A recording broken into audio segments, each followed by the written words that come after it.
Dire che questa buona donna non provasse molta curiosità di conoscere un po' più distintamente la grande avventura nella quale si trovava a fare una parte. Non sarebbero verità, ma bisogna dire assai grosole, e comprese di una pietà rispettosa per Lucia, sentendo in un certo modo la grave paura di che le era stato affidato. Non pensò neppure a fare una domanda indiscreta, né oziosa. Tutte le sue parole in quel tragitto furono di conforto e di premura per la povera giovane.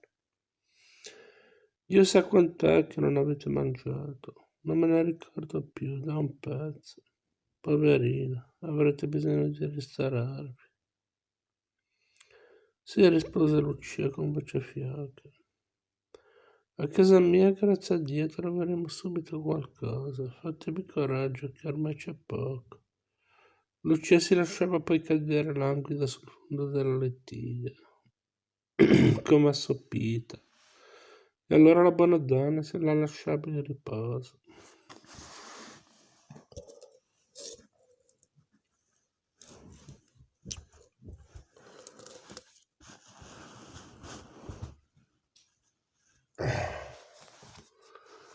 Don Abbondio ritorna al paese con Lucia e con la buona donna. La piccola carovana si avviò e Don Abbondio, pur liberato dalla pauraccia che l'aveva accompagnato all'andata, continua a tormentarsi rimuginando nuovi timori e nuove preoccupazioni. Non c'è mai pace per lui, e persino la mula, quasi a fargli dispetto, va a camminare proprio sul ciglione della strada.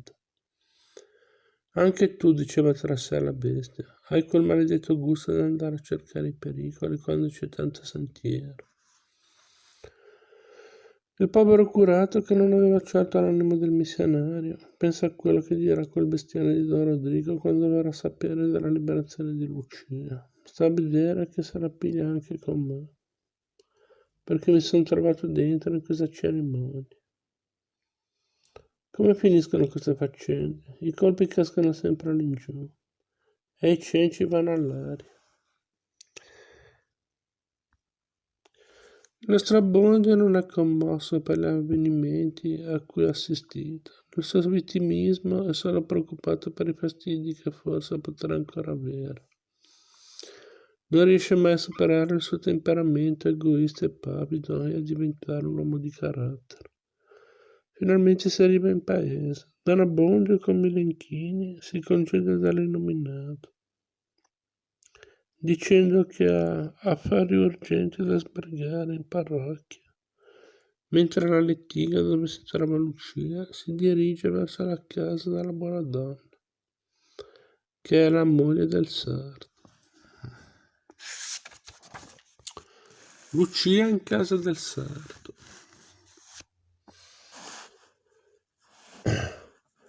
La buona donna, fatta sedere Lucia nel miglior luogo della sua cucina, s'affaccendava a preparare qualcosa da ristorarla, ricusando con una certa rustichezza cordiale i ringraziamenti e le scuse che questa rinnovava ogni tanto. Presto, rimettendo stipa sotto un calderotto, dove nuotava un buon cappone, fece alzare il bollore al brodo e riempita nella scodella già guarnita di fette di pane, poté finalmente presentare a Lucia nel vedere la poverina a riabersi a ogni cucchiaiata. Si congratulava ad alta voce con se stessa che la cosa fosse accaduta in un giorno in cui, come si diceva, non c'era il gatto nel fuoco. Modo di dire popolare, significa che se il fuoco arde, qualche cosa bolle in pentola. Infatti il gatto ha l'abitudine di ciambellarsi sul focolare spento e conserva un po' di calore.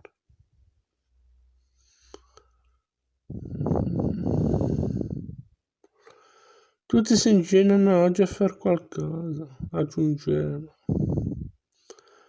Meno quei poveri, che stentano ad aver pane di vece e polenta di saggina. La prima è un'erba leguminosa coltivata per farne biada. La seconda è una graminacea, usata specialmente per fabbricare scope.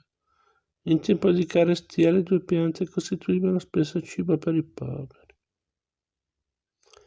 Però oggi da un Signore così caritatevole sperano di buscar tutti qualcosa. Noi grazie al cielo non siamo in questo caso. Tra il mestiere di mio marito e qualcosa che abbiamo al sole si campa, sicché mangiate senza pensieri intanto, che presto il cappone sarà a tiro e potrete restaurarvi un po' meglio. Così detto ritorna ad accudire, al disegnare e ad apparecchiare. Lucia torna a tenere conto alle forze e acquittandosene sempre più l'animo. Andava intanto assettandosi per un'abitudine, per un istinto di pulizia e di verecondia. Rimetteva e fermava le trecce allentate e arruffate. Raccomandava il fazzoletto sul seno e intorno al collo.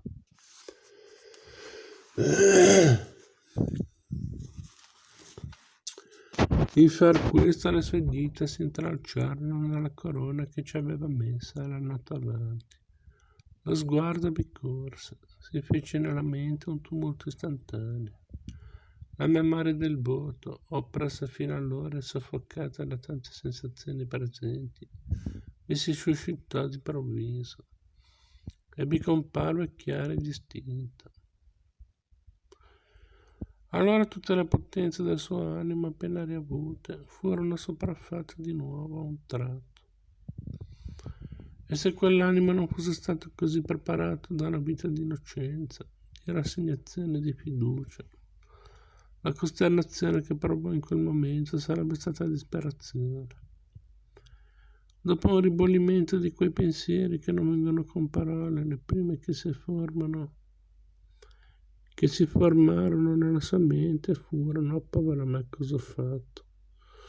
Ma non appena l'ebbe pensata,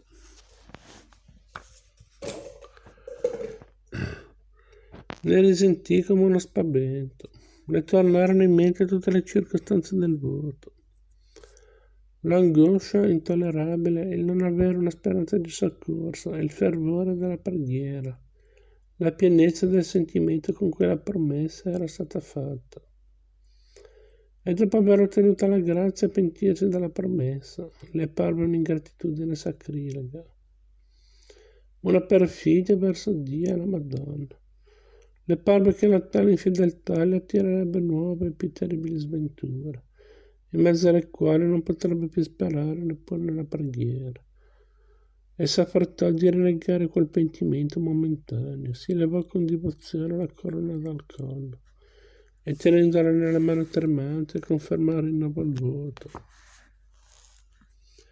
chiedendo nello stesso tempo con una supplicazione accorata che le fosse concessa la forza d'adempirlo, che le fossero risparmiati i pensieri e le occasioni nelle quali avrebbero potuto, se non smuovere il suo animo, agitarlo troppo.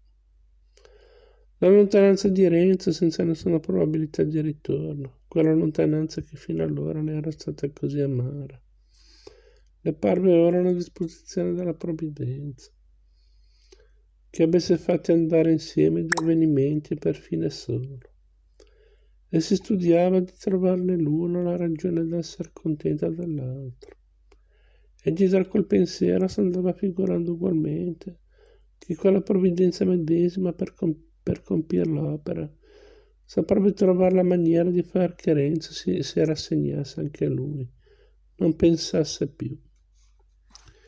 Ma una tale idea appena trovata mise sopra la mente che era andata a cercarla. La povera Lucia, sentendo che il cuore era lì per pentirsi, ritornò alla preghiera, alle conferme e al combattimento, dal quale si alzò, se ci si passa questa espressione, come il vincitore stanco e ferito, di sopra il nemico abbattuto, non dico ucciso. Tutto a un tratto si sente uno scalpiccio e un chiasso di voce allegra. Era la famigliola che tornava dalla chiesa. 2 bambinette e un fanciullo entrano saltando.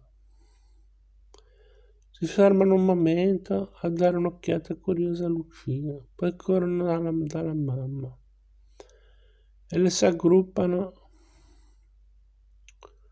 intorno. Chi domanda il nome dell'ospite sconosciuta e il come e il perché. Chi vuole raccontare le meraviglie vedute. La buona donna risponde a tutti con un zitti zitti. Entra poi con un passo più quieto, ma con una premura cordiale dipinta in viso il padrone di casa.